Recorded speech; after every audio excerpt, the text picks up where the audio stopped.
और इस वक्त की कुछ बड़ी खबरों से आपको रूबरू करा देते हैं, क्योंकि हरियाणा जम्मू कश्मीर से लगातार बदलती सियासी खबरें आ रही हैं। और इस वक्त की जो बड़ी खबर है वो हरियाणा में भाजपा को भारी बढ़त दिखाई पड़ रही है। 40 के जादुई आंकड़े से आगे बढ़ के लगभग 49-50 का ये आंकड़ा छूता हुआ हरियाणा में जीत की हैट्रिक बीजेपी लगाती है। क्योंकि प्रधानमंत्री मोदी लगातार चुनाव के दरमियान कह रहे थे कि हरियाणा चले दिल्ली के साथ, और दिल्ली में जो हैट्रिक लगी थी और वही हरियाणा में अगर होता है तो वो साफ तौर पर ट्रेंड कहा जा सकता है कि दिल्ली में जिसकी सरकार उसकी हरियाणा में सरकार हो। हैट्रिक उस तरीके से दिखाई पड़ रही है। बहुमत के जादुई आंकड़े को फिलहाल रुझानों में बीजेपी पार कर चुकी है। लाडवा सीट से नायब सिंह सैनी की बढ़त लगातार बरकरार है। हरियाणा में कांग्रेस के कई दिग्गज अभी चुनावी जो रुझान आ रहे हैं उनमें पीछे दिख रहे हैं। जुलाना सीट पर कांग्रेस को झटका लगता हुआ दिख रहा है। यहां पर विनेश फोगाट जो हैं उनको बीजेपी ने कांग्रेस ने टिकट दिया था, लेकिन विनेश फोगाट पीछे चल रही हैं। फिलहाल रुझानों में कुश्ती छोड़कर उन्होंने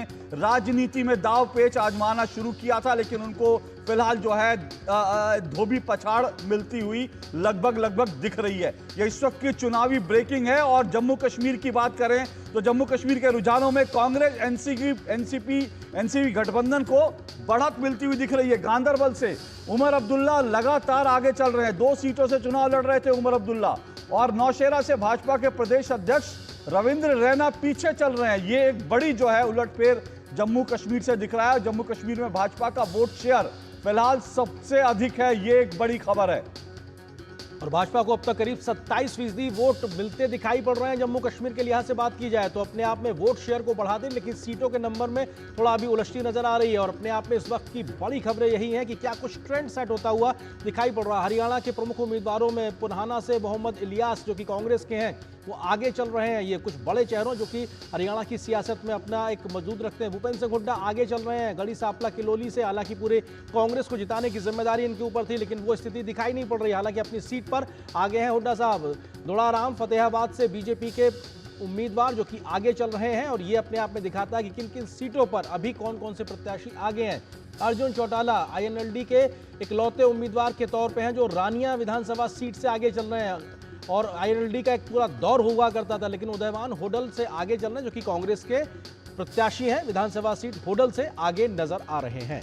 जी हाँ, ये इस वक्त की जो हम आपको प्रमुख चेहरे दिखा रहे हैं, आदित्य सुरजेवाला रणदीप सुरजेवाला के बेटे हैं कैथल से, ये आगे चल रहे हैं। फिलहाल काफी देर से आगे पीछे चल रहे हैं, लेकिन फिलहाल जो आ रहा है उसमें आगे चल रहे हैं। एलानाबाद से आईएनएलडी के अभय सिंह चौटाला पीछे चल रहे हैं। ये भी एक बड़ा उलटफेर है। इस बार अभय सिंह चौटाला जो है पीछे चल रहे हैं। आदमपुर से बीजेपी के भव्य बिश्नोई आगे चल रहे हैं। ये भी इस वक्त जो है हरियाणा के जो रुझान दिख रहे हैं उसमें स्पष्ट तौर पर। और सबसे बड़ी खबर, विनेश फोगाट जो हैं जुलाना से कांग्रेस की प्रत्याशी वो पीछे चल रही हैं। विनेश फोगाट पीछे चल रही है। तोशाम से बीजेपी आगे चल रही है। श्रुति चौधरी, ये जो है तोशाम की सीट जो है बंसीलाल के परिवार की सीट एक तरह से मानी जाती है, और ये भी उनके परिवार से ही है। ओम प्रकाश धनखड़ बादली से बीजेपी के, ये फिलहाल पीछे चल रहे हैं। तो ये इस वक्त हरियाणा की कुछ सियासी नाम। और रणजीत सिंह रानिया विधानसभा सीट से पीछे चल रहे थे। और अपने आप में हरियाणा की मौजूदा विधानसभा की तस्वीर कुछ ऐसी हो सकती है। 50 का आंकड़ा बीजेपी ने छू लिया है। ये अपने आप में दिखाता है कि 90 में से 50 सीटें भाजपा के खाते में। कांग्रेस 34 सीटों पर सिमटती है, आपके हाथ में कुछ नहीं। जेजेपी की चाबी भी इस बार काम नहीं कर रही है।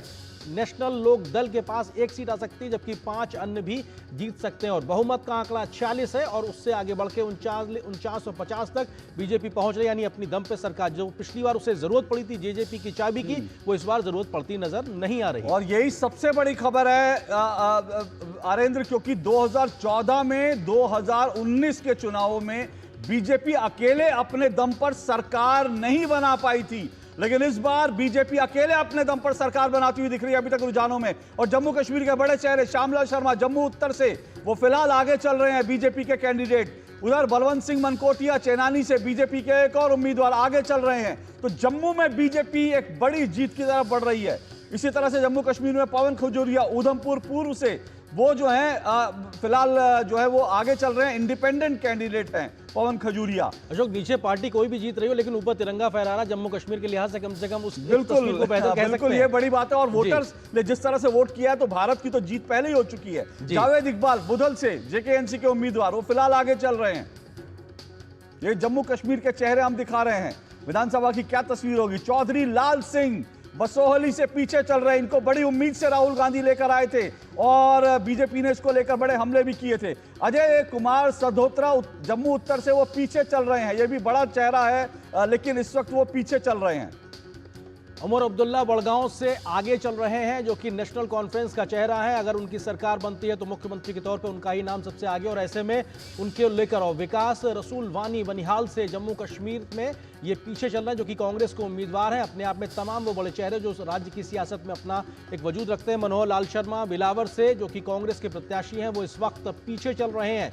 तमाम बड़े नाम जो कि कांग्रेस की ओर से नुमाइंदगी करने की तैयारी में थे, लेकिन इस वक्त पीछे नजर आ रहे हैं। अगर जम्मू कश्मीर के मौजूदा ट्रेंड सेट होते हैं तो 40 के बहुमत के आंकड़े से कोई भी दल पहुंचता नजर नहीं आ रहा। बीजेपी 28 सीटों के साथ में, कांग्रेस 8 सीटों के साथ में, नेशनल कॉन्फ्रेंस 39 सीटों के साथ में, पीडीपी 5 और अदर्स 11 के साथ में मौजूदगी हो सकती है। लेकिन कांग्रेस और नेशनल कॉन्फ्रेंस मिलकर चुनावी मैदान में है, तो ऐसे आप में ये गठबंधन के तौर पे सरकार बनाने की स्थिति में नजर आ रहे हैं। तो लेकिन फिर भी वोट शेयर के लिहाज से सबसे बड़ा जो आंकड़ा है वो बीजेपी के पास में। गौरव भाटिया बीजेपी के प्रवक्ता क्या कह रहे हैं इस वक्त? तो हर बार कांग्रेस पार्टी